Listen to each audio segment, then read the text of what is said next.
money management, because we're saying, so how do you manage money? I don't understand. Like, first thing, like I said, is simple rules, right? Live within your means. Live within your means is a long lifestyle. It's a lifestyle change. It's not something you can just wake up and do, because it informs everything you do. Where do I live? What do I wear? What do I eat? Who am I in my circle? Because some people get under pressure just because of the kind of people they roll with. And those people, they're flying first class, they're flying private jets, and it starts to put you, if you don't have, strength of character. And like I said, be financially educated. If you understand money, you would know there are seasons, right? There are times, it's like in the farm, in agriculture, you don't go and plant corn every month in the year. So there are seasons for sowing, there are seasons for reaping, there are seasons to watch. So understanding seasons, when you see the fluctuations in the markets, in the currency markets, when you see, the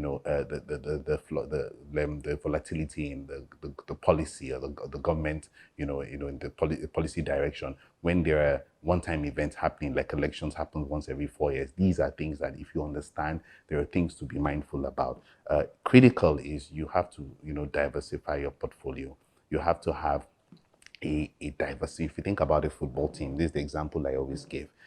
Everybody doesn't play one role on the field. You've got someone behind who's like the keeper, and that person is the one that safeguards the net, right? Ensures that no goal is scored. But right in front of that person, you have your defenders, and the defenders are supposed to support the keeper, but they're supposed to also ensure that they prevent, the attackers from striking. Then you've got your wing, and then your midfield, and then you've got your center forward and your attack. Now, these are roles that are played. Now, that's how investment should be. That's why teams work in synergy. You need to have a part of your investment that is very long-term and is safe.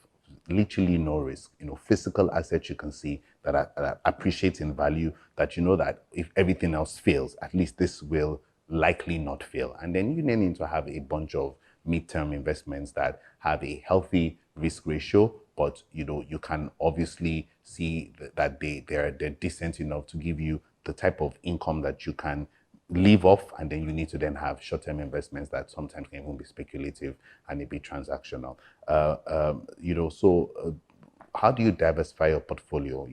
One way is to have multiple income streams, because if you have multiple income streams, then you can afford yourself enough to say, I'll put this here and put this there. In fact, there was a saying that most of the billionaires in the world have at least 7 things that make them money. So if you don't have something that makes you money daily, another thing that makes you money monthly, another thing that makes you money annually, and then, for sake of argument, daily could be a trading business, monthly could be a paid job or consultancy, annually could be rent, and you are not diversifying your portfolio well enough. Overall, when you think about investment as a rule, it's important to always think long term. There are different sort of guidelines that, regarding money. When you think about money holistically, you will understand it's almost like, if you think about in agriculture, there's like cash crops, and then those are like, they're seasonal, and then there are the ones that are not, like the ones that are like, you think about palm, you think about cashew. You plant a tree, probably takes 2-3 years to fruit, but then it bears for another 50 years. So in the case of corn, it's every, few months, and then you have to replant again. There are pros and cons to both, but once you think long term, like if you think about investment in stocks, it always guides you in saying, it's not about the market blips. Where is this going directionally? The same thing about a career. A career is not a 5-year plan. A career is mid to long term. It's something you think and say, okay, where do I want to be in 10 years, 15 years, 20 years, 30 years? So there are certain things we've learned over time in how our lives evolve. And why I'm saying this is, your risk appetite changes with age and experience, and also your level of income. And understanding that for a young person, you're not the same when you're, an adult, and you're not the same when you're retired and older. The perspective changes. So if you think about it, when you're younger, you have all the time in the world, and time itself is money. But you have all the time in the world, but you have very, very little money. However, you have a lot of energy. What do you do in that phase in life is important. And when you become an adult, you have no time because you're caught up between family and priorities and business, and then you have, less energy than you had when you were, younger. But now you're beginning to make some money, and then you're beginning to make some money, and then you can make your money, buy you some time, or you can make your money, work for you. And when you get to your retirement age, you have all the time in the world. It's amazing the way life's phases change. You literally are bored. You are looking for what to do. You go pick up golf. You start traveling. If you've lived well, and then you have as much money as you need if you have done the right things. But now there's no energy. So understanding how to find that balance is important in how to manage your financial wealth as you evolve. And that's why this message hopefully is targeted at people that are, young adults, and then they're in their early startup in their life, because the foundation is the most critical. At a stage in life, it's a bit too late for you to start making certain changes. So I just wanted to talk about, if you've read this book, Rich Dad, Poor Dad, there is a cash flow quadrant that just tries to explain the different phases in the life of, a human being, in what determines how wealthy you become. And then in the phase, if you're an employee, you make money with your time, and then you don't have any leverage because you just have 24 hours in a day. So you're locked in. I mean, think about, if you're a manual person doing labor, you can only lift so many blocks. And then if you're an employee and then you're a consultant, you get paid by the hour. So you can multiply your time. So that's a very limiting place, but at least you're better than someone that's not got a job. So, that's the beginning. Then if you move from being an employee to being a self-employed person, so you now work for yourself.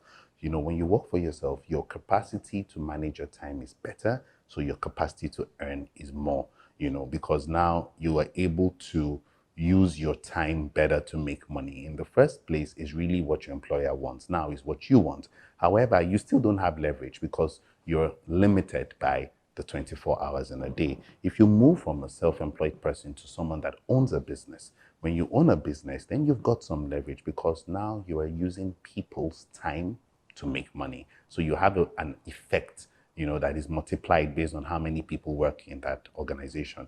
And the ultimate is to become an investor, which is going beyond owning a business to now investing in other businesses.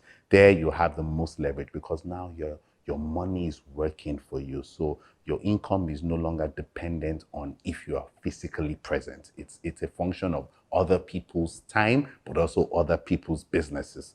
Now, if you want to be rich, if you want to be extremely wealthy, you need to become an investor. But like I explained, you can't become an investor at a certain stage in your life. You have to build, because even you need to know what to invest in comes with the experience. So these are very important things that will help us to understand, how do we make our transition. So the question you'll ask me is, so how do I multiply my money? I want to be an investor. Today I'm an employee. How do I become, a business owner? How do I multiply my money? And, it's the same thing I've said. I would reiterate it again, is spend wisely. If, no matter how wealthy you are, if you're excessive in your spending, you cannot multiply your money.